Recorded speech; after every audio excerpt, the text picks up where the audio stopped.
The Kendal train crash was the deadliest in Jamaica's history and the second worst in the world. Numerous books and videos have covered this tragic event, and I must commend the creators and authors for their excellent and professional work. However, one crucial detail has always been missing. No one has definitively stated what caused the crash. Many theories have been proposed, ranging from poor train maintenance to the accidental closure of an angle wheel brake. But none of these are true. The train was in perfect working condition, and the engines were brand new. Now I will tell you exactly what led to this horrific disaster. On Saturday morning, August 31st, 1957, a large crowd gathered at the Kingston Railroad Station for an all-day excursion to Montego Bay. The trip was sponsored by St. Anne's Catholic Church, located at 5 Percy Street in Kingston. The train consisted of 12 passenger coaches and 2 locomotive engines, one at the front of the train, driven by Thomas, and the other at the rear, driven by John. This is not their real name. Each coach had a seating capacity of approximately 85 passengers. During boarding, passengers were only allowed to take available seats. Standing was strictly prohibited. Once all seats were filled, the superintendent gave the order, "No more passengers."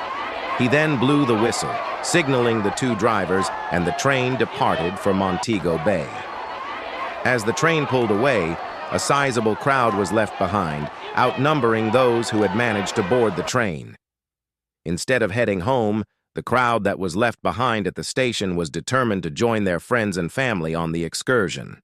They piled into buses, cars, taxicabs, and trucks, forming a massive convoy heading toward Montego Bay.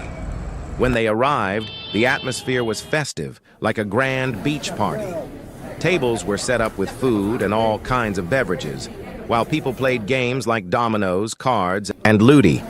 Among the crowd at one table sat all the railroad employees, including the 2 engineers who had driven the train. They were enjoying themselves, drinking Appleton rum, laughing, and sharing railroad stories. At one point, John, the engineer who had operated the rear engine, turned to Thomas and said, "You drove the lead engine from Kingston to Montego Bay. Let me take the lead on the way back." Thomas immediately refused. "No one will drive my train but me," he said firmly. The disagreement escalated, and tempers flared.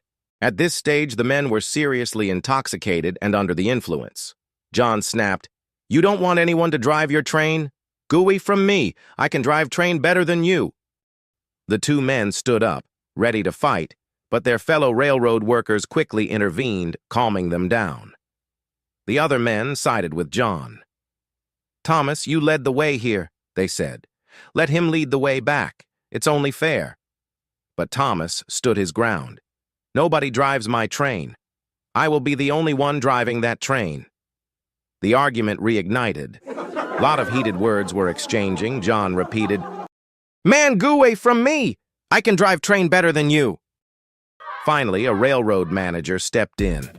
"Listen, Thomas," he said, "if you don't want John driving your engine, then switch places.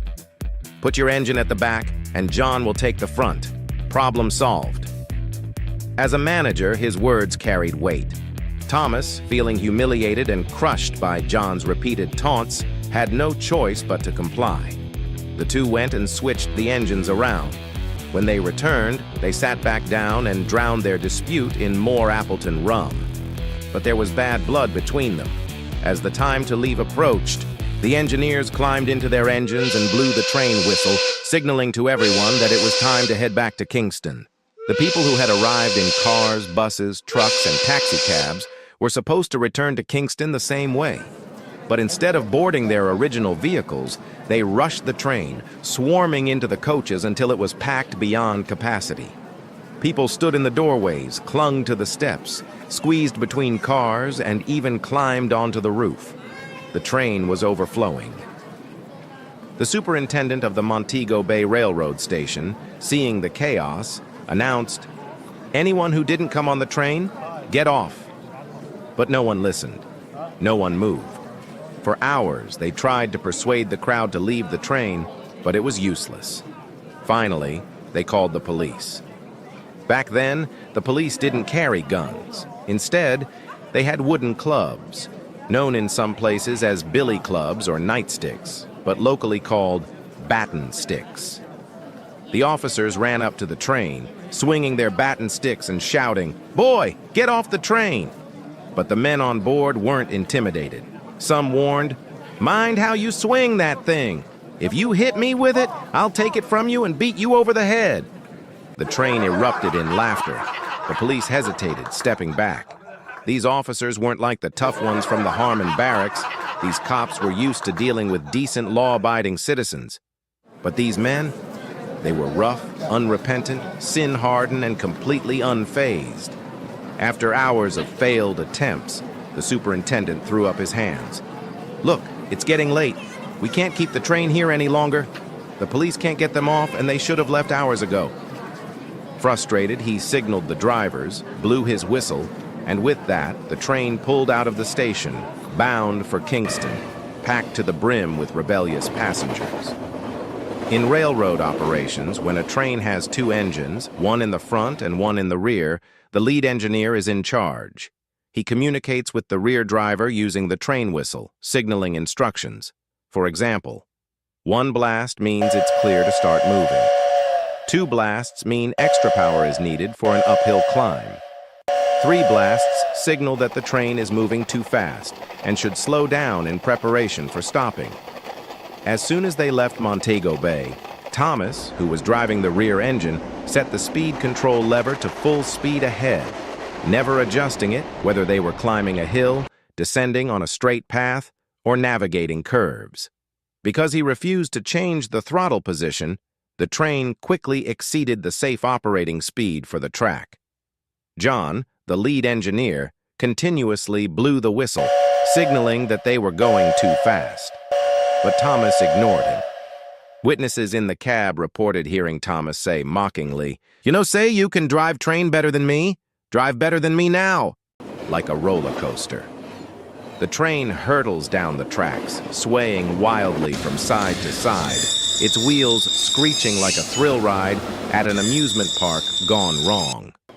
The unsuspecting passengers, unaware of the danger that they are in, are caught up in their own worlds.